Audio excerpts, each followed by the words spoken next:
La fierté est le contraire de la honte, un point que le président Joe Biden a souligné lors de la célébration de cette année de la communauté lesbienne, gay, bisexuelle et transgenre à la Maison-Blanche.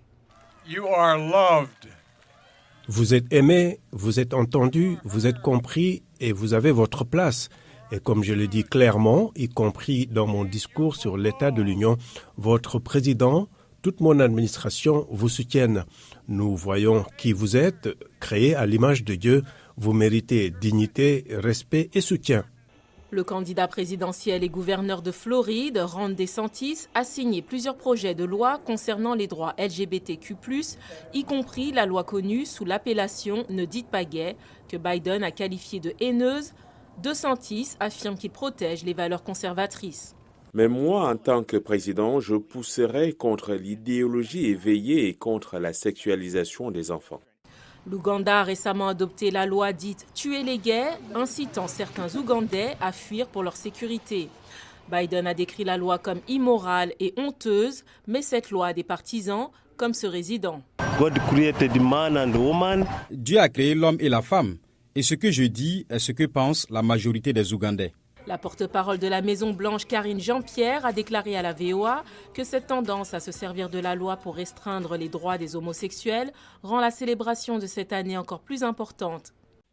N'oublions pas ce que nous voyons à travers le pays dans les assemblées législatives. Plus de 600 textes de loi, une législation anti-LGBTQ+, quelques centaines d'entre eux sont contre les jeunes transgenres. Nous n'avons pas vu ce type de sentiment contre cette communauté depuis des décennies.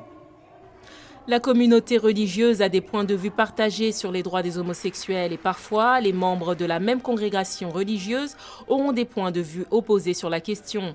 Le pape François a déclaré cette année que l'homosexualité n'est pas un crime, mais que tout acte sexuel en dehors du mariage est un péché.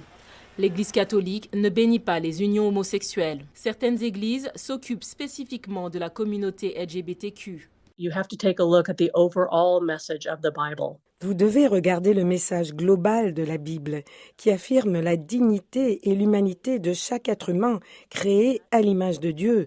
C'est le contexte et un Dieu qui représente l'amour, un Dieu qui représente la justice sociale, un Dieu qui représente la fin de la pauvreté et de l'exploitation économique des êtres humains. La Maison-Blanche a déclaré le mois de juin mois de la fierté en 1999 et ce mois de la fierté à travers les États-Unis, de Washington, du président Biden, jusqu'au territoire natal de DeSantis en Floride, ces Américains sont dehors et fiers.